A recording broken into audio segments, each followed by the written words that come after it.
Hi, Math 3 students. Today we're going to be going over finding horizontal asymptotes for rational functions. So with horizontal asymptotes, there's kind of three scenarios you can have. The first is that the degree of the denominator is larger than the degree of the numerator. Okay, so this is an example of that here. We can see that the degree on the bottom is 2 and the degree on the bottom, or the degree on the top is 1. Okay, so if the bottom is bigger than the top, you know that your horizontal asymptote is y equals 0.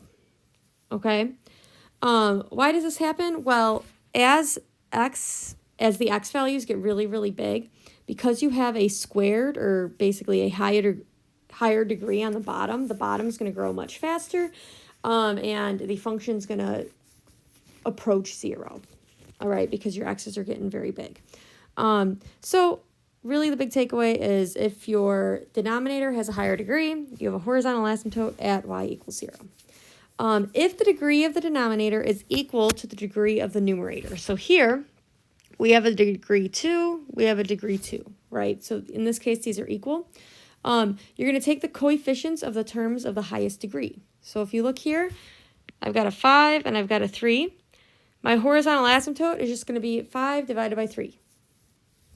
Y equals 5 divided by 3. All right, and then the last one, if the degree of the denominator is less than the degree of the numerator, meaning that it's bigger on top, you actually don't have a horizontal asymptote. You have what we call a slant asymptote. So to figure out what the slant asymptote is going to be, you have to use synthetic division. So you switch the, if this is what we're dividing in, we're going to use a -2. Hopefully this rings a bell. You take the coefficients on this guy. So we've got 1, 5, and 7. Drag this down. -2 times 1, -2, 3, -6, and 1. So we do have a remainder here, which is perfectly fine. You actually, when you're doing this, you actually just ignore the remainder. And since we started out with a quadratic, we know that our answer is going to be linear.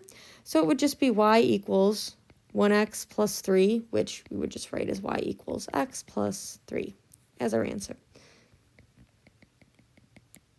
All right, so let's go ahead and take a look at the examples we have in here.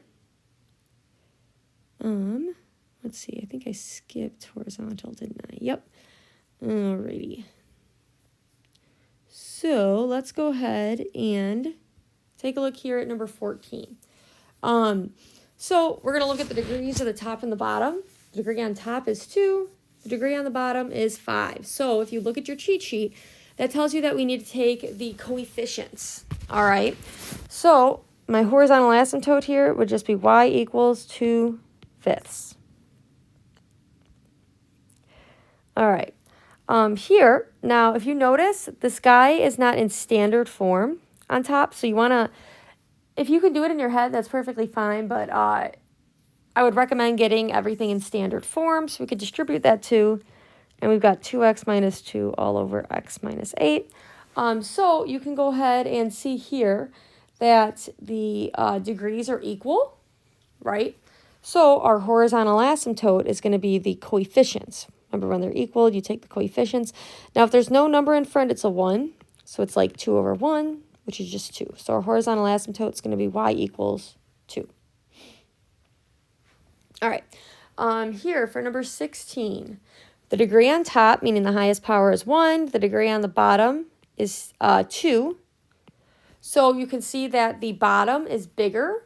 And if you look at your cheat sheet, when the bottom is bigger, you just do y equals and then 0.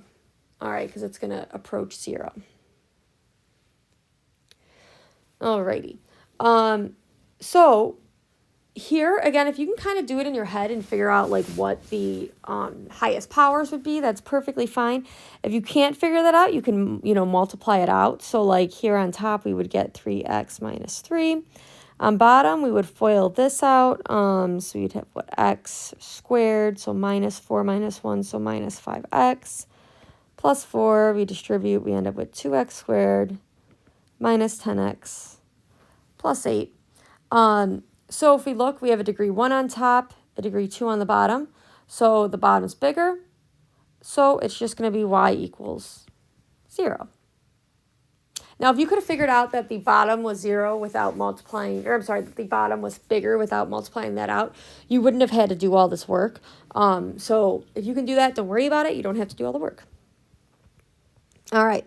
So this one says find all of the horizontal asymptotes of the following. All right. The degree on top is 2.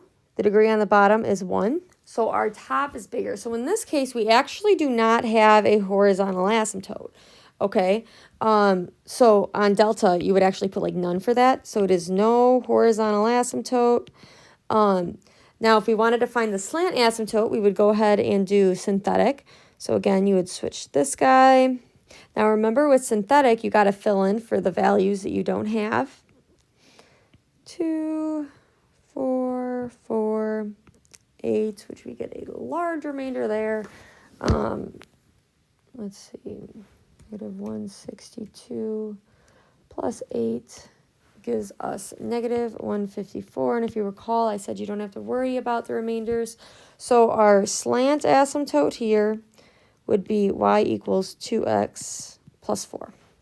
But again, on delta, it's just going to ask you, it's just asking what the horizontal asymptote is, not the slant. So you would just say no horizontal asymptote. All right. Same thing here, right? If you went and multiplied this out, our leading coefficient would be x squared. Here, our leading coefficient is 3x, right? So we, again, have no horizontal asymptote. Why is that? That's because the degree on the top is bigger. So we can go ahead, we can multiply this out, get x squared plus 15x plus 54 all over 3x plus 30. And we could go through and find the slant asymptote, but we're not going to bother doing that. We know that we do not have a horizontal asymptote, so that is our answer.